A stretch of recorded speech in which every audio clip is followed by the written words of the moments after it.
मुख्यमंत्री म्हणून त्यांचं शेवटचं अधिवेशन ते कदाचित दिल्लीत जातील मी सांगितलं. फडणवीस स्वतः म्हणतात की ते महाराष्ट्रातच असतील म्हणून. आता तुम्हाला भाजपची सगळी रणनीती माहिती असते. जे नाही होणार ते सांगायचं होणार आणि जे होणार ते 100% नाही होणार सांगत असतात.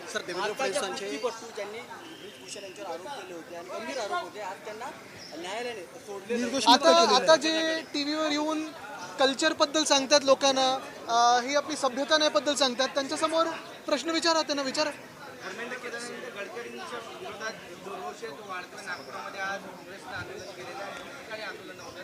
नुसतं गडकरी नाही तर पूर्ण देशभरात आपण पाहतोय प्रधानमंत्र्यांच्या विरोधात देखील खूप रोष आहे. गेले 12 वर्ष देशाची आर्थिक स्थिती असेल, देशाची सामाजिक स्थिती असेल, शिक्षण व्यवस्था असेल, प्रत्येक गोष्टीमध्ये आपण पाहतोय घोळ झालेला आहे. आणि एक कळायला लागलेलं आहे की भाजपला सरकार चालवता येत नाही. तसं पाहायला गेलं तर अतिरेकी हमले देखील किती झाले, तर किती इंटेलिजन्स फेलियर झाला हे दिसतंय आपल्याला. आणि हे सगळं झाल्यानंतर देखील आपण नुसतं भाषणं ऐकायची, त्यांची रील्स पाहायचे, पण पुढे काही होत नाही. E20मुळे किती लोकांचे इंजिन खराब झालेले आहेत. तसं पाहायला गेलं तर मुंबई गोवा महामार्ग झालं 10 वर्ष आम्ही ऐकतो की आता ह्या डिसेंबरपर्यंत झालंय काय पुढे तसं. देवेंद्र फडणवीसांचे काका कोण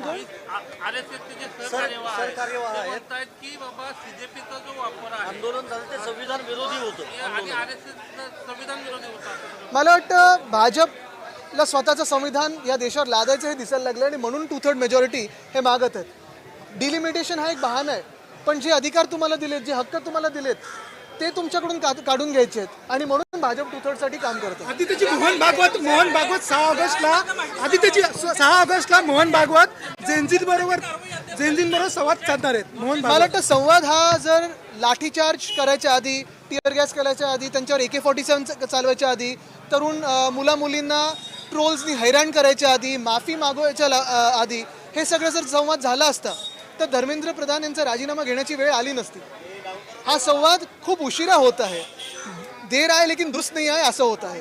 आणि त्यांना प्रीच करून काही होणार नाही, त्यांना सभ्यता आणि कल्चरबद्दल काय सांगून काही होणार नाही. संवाद हा दोन्ही बाजूनी झाला पाहिजे. जेनजीच्या मनात काय आहे ते ऐकायला तुम्ही आता हे सगळं दाखवत असाल, पण त्यांच्यावर गंजलेले खिळे लावून लाठ्या चालवलेल्या आहेत. महिलांना कसं हँडल केलेलं आहे, एका तरुण मुलाला धमकी दिली की तुझ्यावर 50 ग्रॅम ड्रगची चिटकू, हे सगळं जेनजी बरोबर झालेलं आहे. ते जेनजी विसरणार नाही.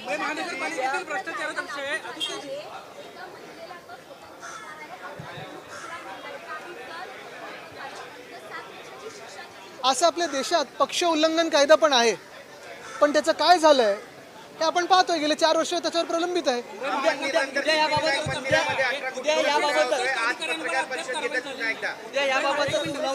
याबाबत सुनावणी पक्षचिन्ह आणि या सगळ्याबाबत सुनावणी युक्तिवाद केला जाऊ शकतो. काय राम मंदिरामध्ये आज त्याच्यावर येतो. 1 मिनिट येतो. 267 अधिकारी भ्रष्टाचार सापडले, मात्र त्यांच्यावर कारवाई होऊ शकली नाही.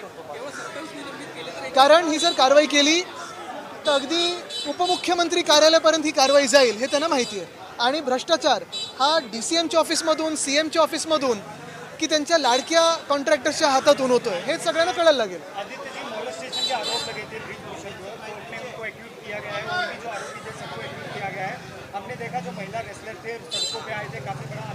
बिल्कुल, आज ये जो उनको अक्विट किया गया है या क्लीन चिट मिली है, जो अभी हमें पिछले 10 दिनों में कल्चर सिखा रहे हैं, भाषा सिखा रहे हैं कि ये सभ्यता है वो सभ्यता है, उनसे सवाल पहले हो कि ये किस सभ्यता में बैठता है.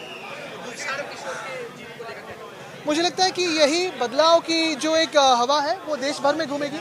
और गए 20-25 साल से जहाँ भाजपा हारती नहीं थी, मुझे लगता है रविशंकर प्रसाद जी ने भी कहा था कि वहाँ कोई भी दे दे, बहुत ही एकदम गलत शब्दों में कहा था, तो भी भाजपा ही जीतेगा. अभी दिखने लगा. पप्पू यादव को प्रेस कॉन्फ्रेंस में अटैक किया गया है. जिस तरह से उन्होंने जो पार्लियामेंट में जो भगवाधारी जो बैठे वहाँ पे जिस तरह से जो राम मंदिर में चोरी, क्योंकि वो चंदा चोरी का इशू उठा रहे थे.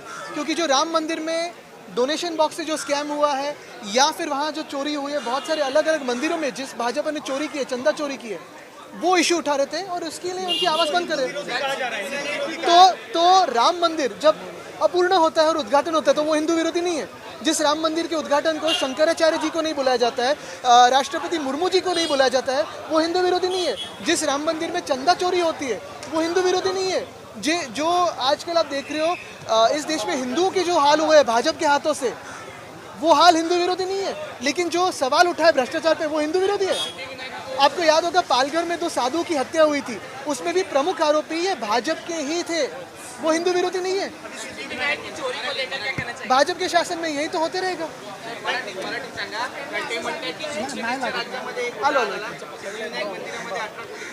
मला वाटतं आपण पाहिलं असेल जिथे जिथे वाराणसी तुम्ही जा, वाराणसीमध्ये प्रधानमंत्र्यांना एवढी कमी मतं का मिळाली तर तिथे जुनी मंदिरं, प्राचीन मंदिरं कॉरिडॉरच्या नावाखाली तोडली गेली, घरं तोडली गेली पुजाऱ्यांची, मंदिरांच्या मूर्त्यांना स्टोन कटरनी कापलं गेलं, हे वाराणसीच्या लोकांनी पाहिलेलं आहे। तसंच जर आपण पाहिलं असेल तर अयोध्येमध्ये मंदिर अपूर्ण असताना राजकारणासाठी जे मंदिर ज्याचं उद्घाटन झालं त्यानंतर मंदिरातून चंदा चोरी झाली, ही भाजप हिंदू विरोधी जी आहे ती आज दिसते सगळीकडे। शेतकऱ्यांच्या डोळ्यात सरकार गुन्हेगार आहे। आदित्य ठाकरे आणि रोहित पवार हे एसआरएचे अनेक प्रकल्प रखडलेत असं आदित्य ठाकरे यांनी म्हटलेलं आहे। आदित्य ठाकरेंनी सरकारवर टीका केली, गडकरी नव्हे तर मोदींविरोधात जनतेचा रोष असल्याचं त्यांनी म्हटलंय।